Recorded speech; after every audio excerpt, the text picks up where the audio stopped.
कथित शराब घोटाले मामले में आम आदमी पार्टी के संयोजक अरविंद केजरीवाल ने एक बड़ा दांव चला है। उन्होंने एक बड़ा दांव सियासी चला है।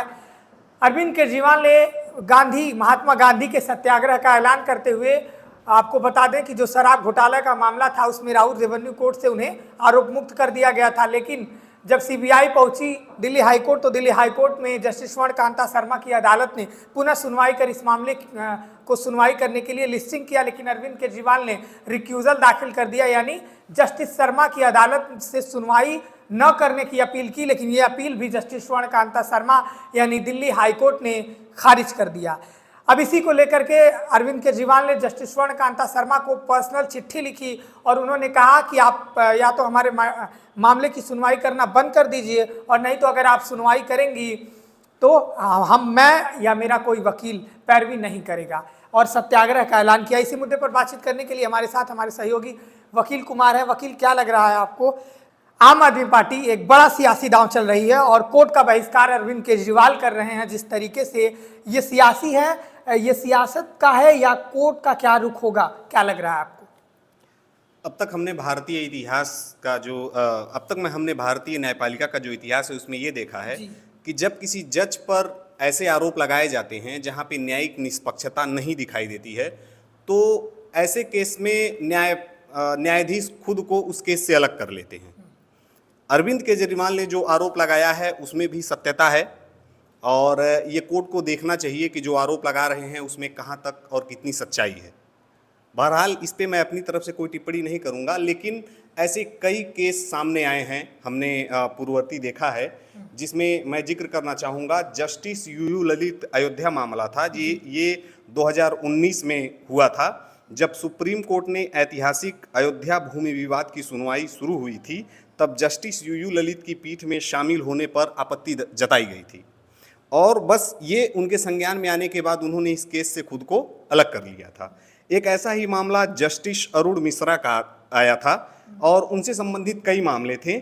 जस्टिस अरुण मिश्रा के कार्यकाल के दौरान कुछ मौक़ों पर वकीलों ने उनकी निष्पक्षता पर सवाल उठाए थे, और उन्होंने भी जब उनको संज्ञान में आया कि मेरी कार्यप्रणाली पे या फिर ऐसे आरोप मुझ पर लग रहे हैं जो न्यायपालिका के कार्य को प्रभावित करेंगे, तो उन्होंने खुद को ही इस केस से अलग कर लिया था। एक अन्य मामला है जस्टिस चेलमेश्वर। इस मामले में उन्होंने जब ऐसे आरोप उन पर लगे तो उन्होंने कोई कुछ कहा ही नहीं, बल्कि उन्होंने खुद से ही इस केस से खुद को अलग कर लिया जो भी आरोप लगते थे। तो ऐसे मामलों पे मैं ये कहना चाहूँगा कि बाकायदा ये जस्टिस स्वर्णकांता जी को चाहिए कि अगर अरविंद केजरीवाल ये आरोप लगा रहे हैं और उन आरोपों में सच्चाई है, तो उनका भी एक पैनल होगा जिनसे वो राय मशवरा करती होंगी। तो बेहतर ये है कि उनके किसी एक डिसीजन से न्यायपालिका पर कोई सवाल उठे, टिप्पणी हो, उससे बेहतर है कि उनको इस केस से अलग हो जाना चाहिए। लेकिन उन्होंने एक अहम टिप्पणी अरविंद केजरीवाल पर भी की कि यदि ऐसे लोग ऐसा कोई भी व्यक्ति हो जो पीड़ित हो और ये कहे कि किसी जज के द्वारा सुनवाई की जा रही हो और वो जज मुझे पसंद न हो, तो मैं अपनी पसंद के अनुसार किसी दूसरे जज से सुनवाई करना चाहता हूँ, तो ये भी एक ऐसा मामला हो जाएगा कि कोई भी व्यक्ति जाएगा और कहेगा कि नहीं, मैं इस स्पेसिफिक जो न्यायाधीश हैं उनसे सुनवाई चाहता हूँ और आपसे नहीं चाहता हूँ। सवाल तो वही है ना कि क्या आप क्या प्रेसिडेंट क्या सेट कर रहे हैं? आप न्याय व्यवस्था में, लोकतांत्रिक प्रक्रिया में आप मन किया आप जो जज चुन देंगे, आपको जो जज अच्छा लगे आप हट कर लेंगे कि हमें इस जज को हटा देना है। ये कैसी व्यवस्था सेट की जा रही है? ये बड़ा सवाल बना हुआ है। आम आदमी पार्टी सत्याग्रह का नाम लेकर गांधी के रास्ते पर चलने की बात कर रहे हैं, लेकिन एक तरफ अगर देखा जाए तो आप क्या लगता है आपको, हितों का टकराव वो बता रहे हैं अरविंद केजरीवाल कि हितों का टकराव हो रहा है। उसी पैनल में सुप्रीम कोर्ट के पैनल में उनके जो बच्चे हैं वो काम करते हैं, वही सॉलिसिटर जनरल तुषार मेहता ही उन्हें जॉब देते हैं। कॉन्फ्लिक्ट ऑफ इस केस का बता रहे हैं, और उनके बच्चे जो हैं वो वहाँ उन्हीं के पैनल में, सुप्रीम कोर्ट के पैनल में काम करते हैं, और जस्टिस जो स्वर्णकांता शर्मा है वो कई बार आरएसएस जैसे कार्यक्रमों में गई हैं।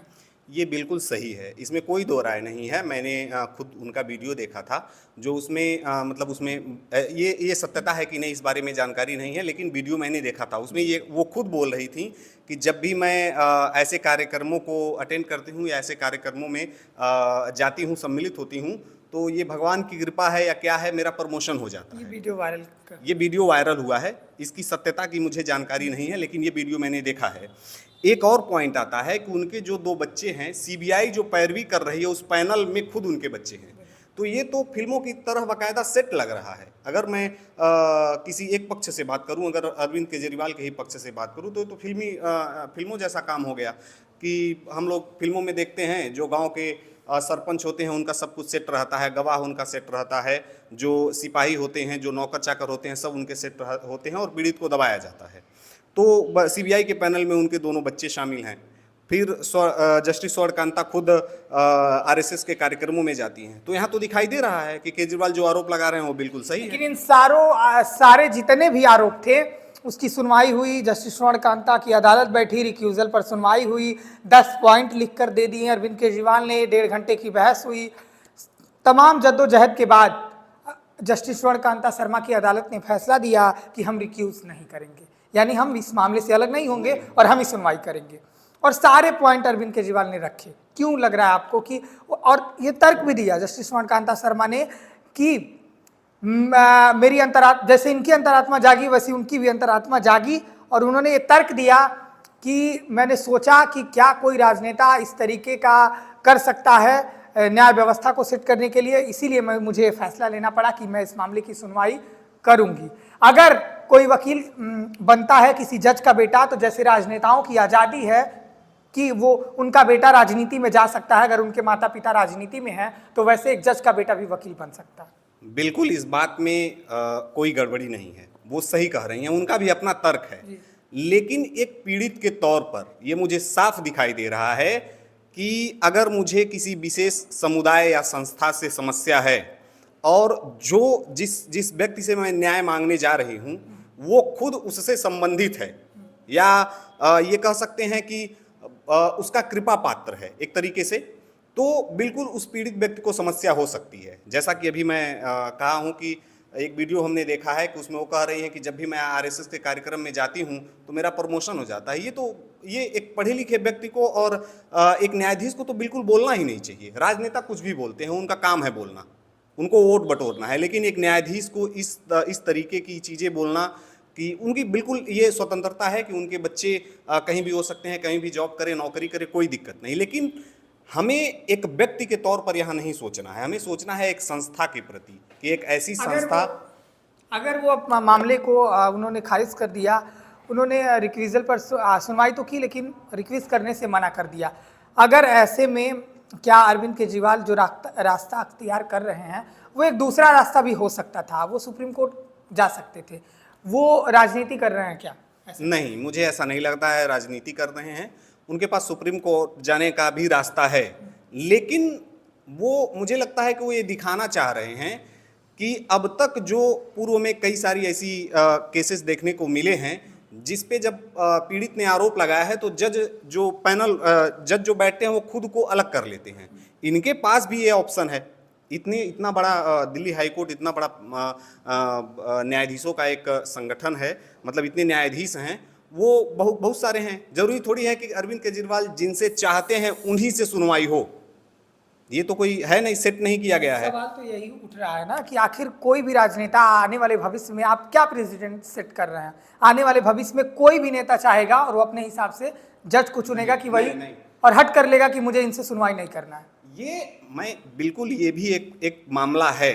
लेकिन अगर अरविंद केजरीवाल ये कह रहे हैं कि मुझे जस्टिस स्वर्णकांता से सुनवाई नहीं करनी है, वो मैं पैरवी करने ही नहीं जाऊंगा और ना ही मेरा वकील जाएगा, तो ये कदम ऐसा है, जैसा कि उन्होंने बताया कि मैं कोर्ट में नहीं जाऊंगा, मेरा कोई वकील नहीं जाएगा, तो कोर्ट के पास भी ये उनका न्याय मित्र रख सकता है, एक वकील रख सकता है कि भाई ये केस पूरी करनी है, या फिर उसके पास जमानती या गैर जमानती वारंट जारी करने का भी अधिकार है। तो कोर्ट इस मामले पे अभी आगे देखना पड़ेगा कि क्या करता है। ऐसे में यही तो लग रहा है कि अगर अरविंद केजरीवाल पैरवी नहीं करते हैं इस मामले की, तो फिर उनकी मुश्किलें बढ़ेंगी, वारंट जारी हो सकता है, गिरफ्तारी फिर हो सकती है, जेल जा सकते हैं। तो क्या ऐसे में न्यायालय से राहत न मिल करके जनता के बीच वो चाह रहे हैं कि एक मुद्दा छेड़ दें कि मैं तो अनशन पे बैठ गया, उनकी पूरी राजनीतिक जीवन शैली आप ये भी हो सकता है, ये भी हो सकता है। राजनेता चालबाजियां करते हैं, तरह तरह के उनको कारनामे आते हैं। वो फिल्मों में जो दिखाया जाता है अभिनेता की तरह ये लोग होते हैं, तो इनको वोट चाहिए, जनता में अपनी पैठ बनाना है, तो ये लोग कुछ भी कर सकते हैं। बशर्ते ये है कि जो न्यायिक प्रक्रिया है, जो लॉ बना है, उसके अनुसार कार्य हो तो बेहतर है। सुप्रीम कोर्ट क्यों नहीं जा रहे हैं अरविंद केजरीवाल इसी मामले को लेकर कि रिक्वेस्ट नहीं हुआ? बिल्कुल वो जा सकते हैं, लेकिन यही बात आ गई। हो सकता है कि वो भी उनके माइंड में कुछ ऐसा चल रहा हो कि हम भी जनता के बीच जाएंगे और दिखाएंगे कि हमें जनता के बीच एक मैसेज सेट करना है। महज राजनीति का जो बीजेपी मुद्दा उठा रही है, बहरहाल जो लीगल मामला था हमने उस पर चर्चा की। आगे क्या हो सकता है, अगर आप बताना चाहें 2 लाइन में, तो इस पूरे मामले आगे यही हो सकता है कि सुप्रीम कोर्ट के माफ करिएगा, आगे यही रास्ता हो सकता है कि जो न्यायाधीश के पास जो राइट्स हैं, मतलब वो गैर जमानती वारंट या फिर जमानती वारंट जारी कर सकता है, या फिर अरविंद केजरीवाल के जो मतलब वकील हैं उनको एक न्याय मित्र के तौर पे रख सकता है। कोई अलग वकील, जरूरी नहीं है उन्हीं वकील को, एक न्याय मित्र रखेगा जो अरविंद केजरीवाल की पैरवी करेगा, और केस बंद नहीं होगा, केस चलेगा। उसको मतलब पूरी तरह खत्म करने का प्रयास किया जाएगा। अगर अरविंद केजरीवाल इसमें सहयोग करते हैं तो ठीक है, नहीं तो न्याय मित्र अपना काम करेगा, अदालत अपना काम करेगी। चलिए, धन्यवाद। तो ये पूरा लीगल जो मैटर है हमने समझने की कोशिश की कि कैसे अगर अरविंद केजरीवाल इस मामले में पैरवी नहीं करते हैं तो ये मामला रुकेगा नहीं, बल्कि सुनवाई कंटिन्यू होती रहेगी और एक न्याय मित्र रख करके उनका जो पक्ष है वो लिया जाएगा। लेकिन पूरे मामले को अगर आप समझे तो इसमें अरविंद केजरीवाल का ही घाटा होगा, क्योंकि अगर वो सही ढंग से बड़े वकीलों से अपनी पैरवी नहीं कराते हैं तो फिर उनको मुश्किलों का सामना करना पड़ सकता है। फिलहाल हम भी इस मामले को ट्रैक करते रहेंगे। अभी के लिए इतना ही। आप देखते रहिए बेधड़क खबर।